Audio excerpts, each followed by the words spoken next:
We are looking to write the next chapter in history of amateur golf at Point of Woods. You know, with the Western Am history and seeing the pictures, the faces, and them coming back, it was like Point of Woods is about amateur championship golf.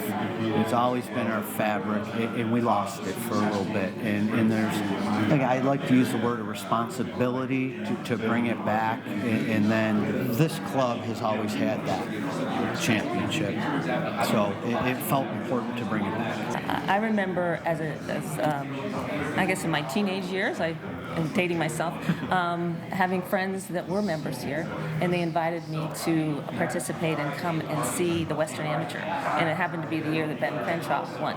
And I remember how amazingly busy and crowded it was, and how it really was something everybody knew about, whether you were a golfer or not. You knew about all the players being in town and staying in town. So we're trying to generate that kind of excitement that was available to all of us. The story about Coach Jennings growing up in the area, being a caddy, having mentorship from some of our members. I mean, that's really the whole goal of this, is to bring that to light, and the importance of people from the community to take advantage of this beautiful place, and it allows us to draw them in and have an opportunity to host the public and not just membership too. Growing up here, graduate of Benton Harbor High School, working here in the caddy program, and then Sam Drake pulling me into the bag room, showing me a little behind the scenes as to what's going on with the industry of the golf business. Very, very good times here. A lot of great memories within the Western Am, within the members, within the people I work with. So it's just really a wonderful thing to return here and bring some positive vibes and energy back to the community, and hopefully they'll embrace it. The collegiate players, top collegiate players in the country, they don't know what this place is. However, I know what it is, and I know that a lot of coaches around the country, because they either played, had buddies who played, or were here for other things, through the years and heard about it. So my passion and desire to want to bring an event here, I thought it could be successful because the top programs know what this is. You just want to talk about a good human being, and sometimes you get blessed and you get to run into a good human being, and our synergy was awesome. But I've been fortunate to see a lot of caddies at clubs leave, grow, and come back to be members at a club. And in this story, to see him grow into be a coach, then get all the way to the Division I level, and then come back to Michigan. There's something bigger going on here than just fate, if you will. But it was the perfect setup.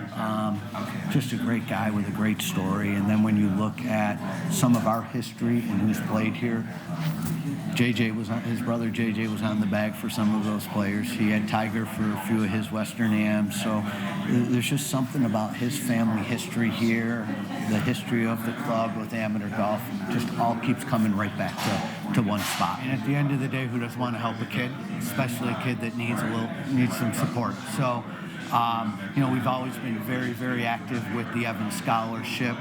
But we felt like it's a great opportunity as our club has grown and is very healthy to start this foundation, be able to help out employees in every area, whether they're in the back on the, washing dishes, or they're on the mowers and raking bunkers.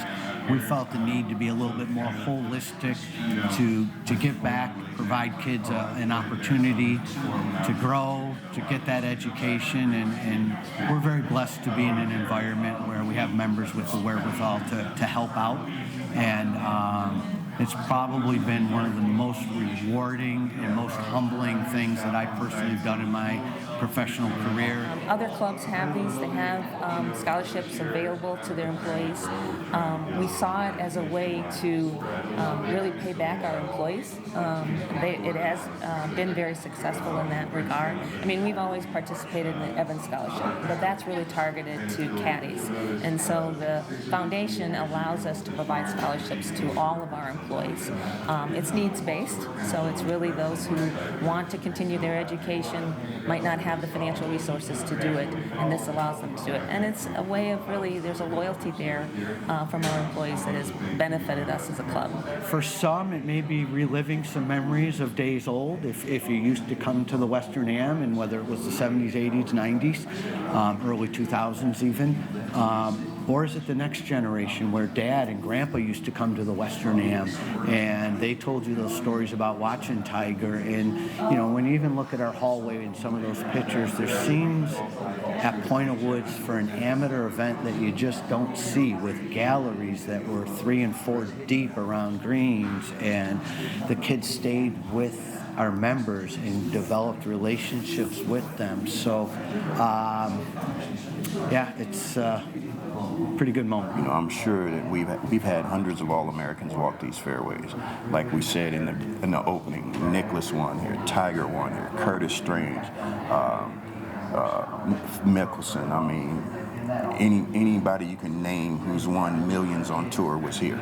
And when I was growing up, this was the 3rd largest and 3rd most prestigious event in the world. Literally, the only 2 that were larger were the British and the US Am. That's it. I mean, so literally you got the world's top amateurs, if not the galaxy's top amateurs, showing up here. And it was very humbling to participate in that. And it was going to be very exciting to try to resurrect and contribute to the history of Point of Woods.